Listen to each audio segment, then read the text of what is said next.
What's going on, everybody? It's your boy Charlie Savidge, and today I just wanted to preface this video by telling you a little bit about it. So this video was actually a abandoned project from March of 2020. That was the last time I edited this script. That was the last time. So it has been quite a while. I pretty much had finished it all by March or early April of 2020 when the pandemic hit. I just kind of abandoned this, and I was like, this is almost done. I just had to re-record the last little bit of dialogue and put in this little intro here. And that's really all I had to do.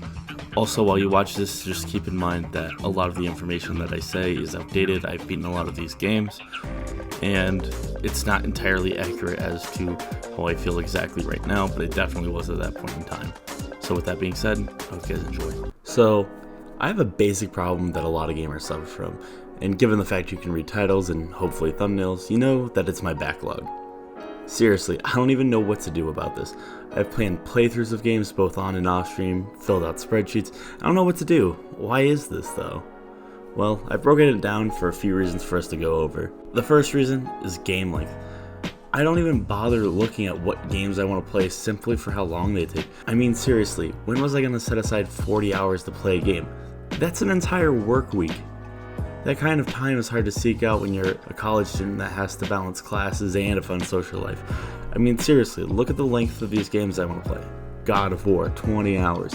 Pokemon Shield, 25 hours. Skyrim, 33 and a half hours. The Witcher 3, 51 hours. Final Fantasy X and X-2 HD on PS4, 77 and a half hours. Persona 5, 96 hours. It's absurd. Yeah, these games are long, and the concept of starting a new game is daunting, especially when I'm not in the mood to finish the game I'm currently on, which, whatever that is right now, you can see on twitch.tv/Savidge Gaming. This brings me to my second reason. I never finish a lot of my games. There are plenty of games that I've paused playthroughs of, or I've just straight up given up on. I never finished Ocarina of Time, Super Mario Odyssey, Final Fantasy VII, Fallout 4, or even Spider-Man. Instead of juggling games like I did growing up on the PS2, Wii, and PS3, I tend to revisit certain experiences again and again. Some are designed to be replayable, like Smash Bros, which I play competitively, Minecraft, which is a timeless game, and many other multiplayers I play solely with my friends. This brings me to my third overall point. It's in short this. There are always a few multiplayer games I like playing. If I don't buy them every year, sports games are always fun. Particular NBA 2K is something I sink countless hours into almost every year. Whether through me, my career, my team, I like my GM as well, or just playing with my friends online, NBA 2K has become a staple for me. Every few years, my friends and I decide that we're going to purchase a Call of Duty game, and we do. The online play has been much more sparse as I only bought Advanced Warfare and Call of Duty World at War this generation. But now that Call of Duty Warzone has come out, and it's incredibly addicting to play with your friends, I love to see how hard I can cheese the game and try to beat people that are actually good at Call of Duty.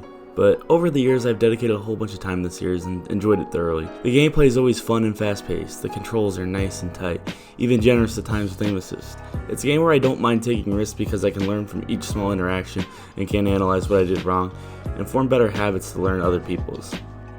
This generation, there was a game that came out early on that my friend got me into playing. It was certainly the most time-consuming game I've ever played online. That was Destiny. Destiny was far from perfect, particularly at launch. I was initially unimpressed by the beta, but a few months down the line, my friend bought it for me in the hopes that I'd play it with him, and at that point, I couldn't say no. So I hopped on House of Wolves and played it for nearly a year or two after. The game was annoying at first, but once my friends had me leveled up, it became a fun thing to get our squad together, and it was so enjoyable. The shooter felt different than Call of Duty, so it was a good change up. The jumping's very low gravity and there are always contracts and patrols to do, so even when you wait for your friends to get on for a raid, the game's best content by the way, you can constantly be working towards something else. My next reason is that I keep playing the same games. Almost every year I replay a few of the following games: Jak and Daxter, Jak 2, Jak 3, Sly Cooper, Sly 2, Sly 3, Ratchet and Clank Going Commando, Ratchet and Clank Up Your Arsenal, Ratchet and Clank Deadlock, Uncharted 2 and 3. All of these games scratch a particular itch. Jak and Daxter is the perfect melding of world building, 3D platforming, and a variety that I just absolutely love. Even when it goes from its Mario Sunshine levels of happiness to its GTA 3 inspired form, I love all of the games and replaying them almost every year. Sly Cooper falls in that category as well, but is much easier to consume thematically and literally. It's super fun and engaging, 2 being the peak of that experience, which is what I consider one of the best video games ever made, and the video game equivalent to Ocean's 11. Even though the mission structure may seem repetitive, it never wears out its welcome as there's a decent variety and variance of how the game's events transpire along the way. The Uncharted series is third-person shooter comfort food with really exciting and engaging adventures. Perfect for a day where I feel like everything around me is dull, but there's a lovely and engaging action movie right there for me to enjoy and play. When I can't decide what I want, Ratchet & Clank's 3D platforming, multi-branching path design, and quality third-person shooting makes it a shoo-in for a well-balanced gameplay variety that feels fantastic for every moment. As I touched on earlier, there are some games that really never leave my life, like Smash Bros, Minecraft, and so many more fantastic and fun games. Cutting these games out, unfortunately, won't necessarily mean I will play more of other games, because sometimes I do fall into these random moods, which is kind of the whole point. Finally, for every single thing that may be logical from taking a trip down nostalgia lane and playing a game competitively or just online with my friends, there are certain illogical habits that I seem to have. Number 1. Civilization 6. This game is so incredibly addicting. I can't explain how or why I love Civilization 6, but I'll do my best. This game has a certain addictive quality. While you may have hundreds of turns per game, they never feel pointless. There is always something new that I have to adapt to, things to learn, and strategies depending on who you are and who your opponents are. That in combination with the fact there are so many ways to play and ways to win, it's kind of absurd. This is the kind of game with more than enough content to keep me coming back and back for years and years on end. And it's resulted in me playing hundreds of hours of the game, especially during my college years. It is a game I'm not even that good at, but I love it, and it just kind of puts me at peace and is super relaxing. Number 2. Red Dead Redemption 2. Now this isn't on here for the reason you think it's on here. It's on here because this is the only way I know how to play poker without losing any real money, and I love playing poker. While the open world game is insane, I enjoy escaping the law. It is certainly more enjoyable in GTA 5 than it is in this game, where I feel supplies are a bit more limited, everything takes time, and it is more about virtual exploration. While Red Dead does do these things very well, and there's plenty to explore, I don't want to keep doing it in the post-game, even if there is more to see.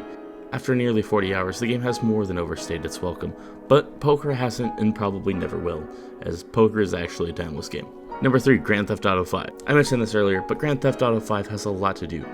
GTA 5 is one of those games that does nearly everything right, especially when compared to its predecessor. The open world is silly and interesting, and unlike Red Dead Redemption, it can be traversed in a manageable and expedient way. The driving and flying controls are great, the shooting mechanics are nice and clean, and the game is no struggle at all, which makes it the perfect game to mess around in.